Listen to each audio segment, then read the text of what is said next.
வணக்கம் நேயர்களே. வெற்றி படிக்கட்டில் சந்திப்பதில் மற்றற்ற மகிழ்ச்சி. வாழ்க்கையில் எப்பொழுதும் வெற்றியாளனாகத்தான் நாம் இருக்க வேண்டும். ஆனால் கர்வம் மட்டும் இருக்கக்கூடாது. கர்வம் வந்தால் அது நம் வெற்றியை சீரழித்து விடும், நமது வெற்றி பாதையை தடுத்துவிடும். இப்படித்தான் விஸ்வகர்மா தேவதச்சன் அவன் அங்கே மேல்லோகத்தில் இருக்கின்ற நேரத்தில் செய்த தவறினால் பூமியில் பிறந்து மனிதனாக வாழ வேண்டும் என்று சாபம் பெற்று இங்கே பூமியில் வந்தான். பூவுலக வாழ்க்கை மிகவும் பிடித்து விட்டது. இங்கே நாம் தங்கிவிடுவது என்ற சிந்தனையோடு அந்த தேவதச்சன் இங்கே வாழ்ந்து கொண்டிருந்தான்.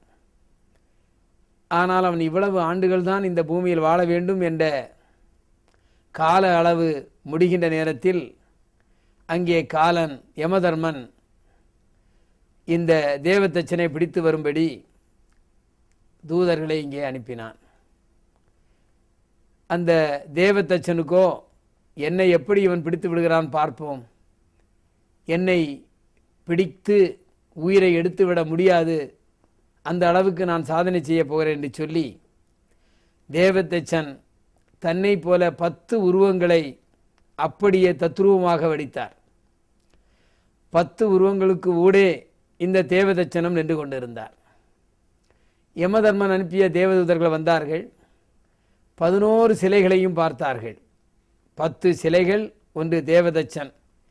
அவன் இமைகளை அசைக்காமல் அப்படியே நின்று கொண்டிருந்தான். இவர்கள் ஒன்றுக்கொன்று வித்தியாசம் கண்டுபிடிக்க முடியவில்லை. எல்லாமே சிற்பம் என்று சொல்லி அங்கே யமதர்மராஜாவிடம் போய் சொன்னார்கள். யமதர்மராஜாவுக்கு கோபம் வந்து விட்டது. இப்படியும் ஏமாற்றுகிறானா, நானே வருகிறேன் என்று சொல்லி அவனும் இங்கே வந்து பார்த்தான். அவனாலையும் அந்த சரியான தேவதச்சனை கண்டுபிடிக்க முடியவில்லை.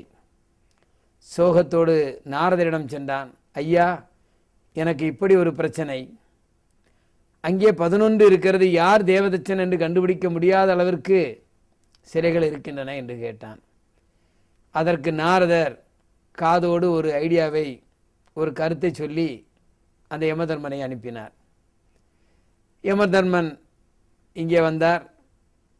ஒவ்வொரு சிலைகளாக பார்த்து கொண்டு வந்தார். பார்த்து வந்து ஒரு சிலை அருகே நிற்க சொன்னார். இந்த சிலையை எந்த மடையன் செய்தான்? சாமுத்திரிகா லட்சணம் பிரகாரம் இது இல்லையே, இவ்வளவு குறைபாடுகளை செய்த சிற்பி எவனாக இருக்கும் என்று வேண்டுமென்றே சொன்னார். ஆனால் அங்கே இருந்த அந்த தேவதச்சனுக்கு கோபம் வந்து விட்டது. யார் அந்த முட்டாள் அப்படி சொல்லுவது? இதில் என்ன குறை கண்டீர்? குறையே இல்லாதை பற்றி குறை என்று சொல்கிறீர் என்று தன் நிலை அறியாமல் உணர்ச்சி வசப்பட்டு அங்கே சப்தமிட்டு விடுவான். உடனே யமதூதன் அங்கே சிரித்துவிட்டு, உன்னை பிடிப்பதற்காகத்தான் இதை சொன்னேன், வா என்னோடு என்று அந்த சிற்பியை மேலுகத்திற்கு இழுத்து சென்று விட்டான். கடைசி வரையிலும் தான் எந்த நோக்கத்தோடு நிற்கிறோம் என்பதை அந்த தேவதச்சன் மறந்து விட்டான். நாம் யமனை ஏமாற்றுவதற்காகத்தான் அப்படி நிற்கிறோம், அந்த யமனை அப்படி சொல்லுகின்ற நேரத்தில் நாம் உணர்ச்சி வசப்படாமல் இருக்க வேண்டுமே என்பதை மறந்து விட்டான்.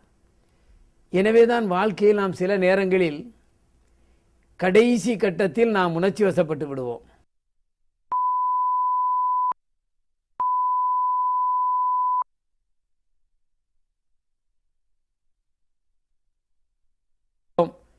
அந்த யமனே அப்படி சொல்லுகின்ற நேரத்தில் நாம் உணர்ச்சி வசப்படாமல் இருக்க வேண்டுமே என்பதை மறந்து விட்டான். எனவே தான் வாழ்க்கையில் நாம் சில நேரங்களில் கடைசி கட்டத்தில் நாம் உணர்ச்சி வசப்பட்டு விடுவோம்.